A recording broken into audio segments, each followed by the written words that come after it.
আমি জিরে ভাজি নিয়েছি, জিরে, গরম মশলা, এলাচ, তারপর লবঙ্গ, ডালচিনি দিয়ে ভাজেছি এগুলো। এখন মিক্স করে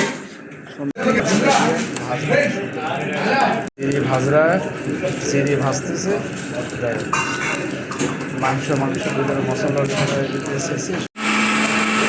গরম সঙ্গে এভাবে জিরে, গরম মশলা এভাবে মিক্স করতে হবে ভাজি সুন্দর করে। এই যে আমার মিক্স করা হয়ে গেছে। জিরা, এলাচ এলাচ আর এটা হচ্ছে আপনার ডালচিনি দিয়ে মিক্স করবো এখন সুন্দর করে। এটা মাংস পাকালে মাংসের ভিতরে মাংস যখন পাকানো শেষ হয়ে যায় সেখন অল্প একটু উপরে দিয়ে দিলে ঘিরান আসবে। আমরা বাড়িতে যেরকম ভাজি সুন্দর